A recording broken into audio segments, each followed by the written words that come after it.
As you probably know, Toyota builds a lot of economy-focused cars, and as such, they build a lot of economy-focused engines. However, they did produce one performance-oriented engine series, and that's the Toyota ZZ. What's up, guys? My name is Bryce with Dust Runners Automotive Journal. Today, I'm going to tell you everything you need to know about the Toyota ZZ.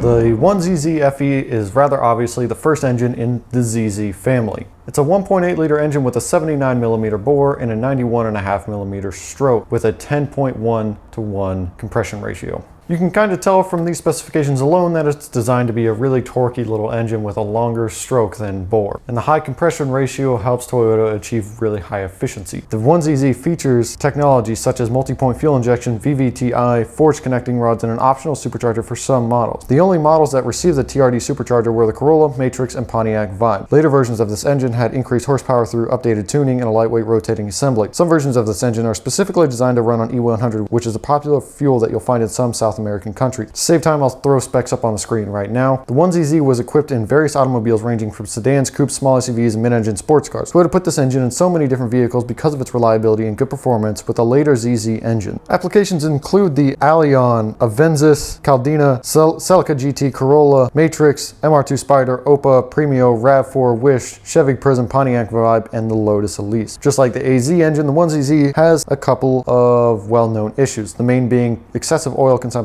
which most Toyota 4-cylinders of the time are known for. The main component that causes the oil burning issue is the piston rings, just like the 2AZ, and the valve stem seals. This issue was cured in 2003 and newer versions of the 1ZZ. Other than the oil consumption, it's known for being a pretty reliable little engine. The 1ZZ is really known for more economy focus rather than performance. With a turbo kit or a Roadtrack supercharger kit, you can get around 230 horsepower out of the little engine, but anything past 230 horsepower, you might need a built bottom end because it's not a particularly strong bottom end. Most Toyota enthusiasts won't typically modify the 1ZZ, rather they would just swap in a 2ZZ, which is much more performance oriented in the first place. The 2ZZ is the second engine in the Toyota ZZ family, and although it's a 1.8 liter just like the 1ZZ, it has a different bore and stroke, and it's designed for performance more than economy. Now, the biggest change between these two engines is the decreased stroke by 6.5 millimeters and the increased bore by 3 millimeters. Other performance features such as the addition of VVTi and forged connecting rod allow the 2ZZ to rev higher than the 1ZZ, and when combined with an increased compression ratio, the 2ZZ really just makes more power. Now, Toyota did not develop the 2ZZ entirely on their own. They had Yamaha come in and help them with some of the development. Specifically, Yamaha was brought in to help with reliability at high RPM and peak power. The addition of VVTi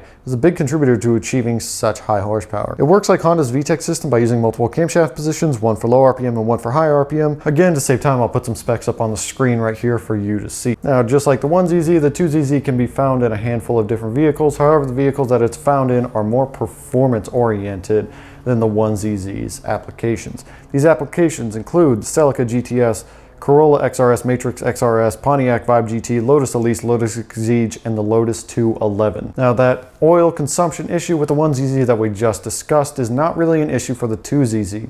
Rather, the oil pump is known for exploding at high RPM. Doesn't happen very often, but it still can happen. Unlike the 1ZZ, the 2ZZ was really designed for performance thanks to Yamaha. From the factory, most 2ZZ equipped vehicles make around 180 horsepower, which is pretty good considering it's only a 1.8 liter engine. And many people claim to get around 200 wheel horsepower with bolt-ons and a good tune. When a supercharger is introduced to the equation, potential output of the 2ZZ skyrockets. The stock engine internals are limited to around 300 horsepower, but with forged internals and an upgraded supercharger, the engine is capable of more than 400 horsepower. The Toyota ZZ might not have the notoriety of something like the Honda K series or the Honda B series, and it's not nearly as popular in the aftermarket as most JDM engines. The reason for that is Toyota's just not a very popular tuner car. If you look at the Civic, everyone uses that as the tuner car. But if you look at the Corolla, it's only grandmas driving those. No one even tries to mess with a Corolla. The 2ZZ is truly a performance-oriented engine, but the vehicles it's put in were not anything spectacular, so it really never gained that notoriety that the B Series or K Series did. So that's everything you need to know about the Toyota ZZ. Be sure to hit that thumbs up button and subscribe, and I will see you guys in the next video.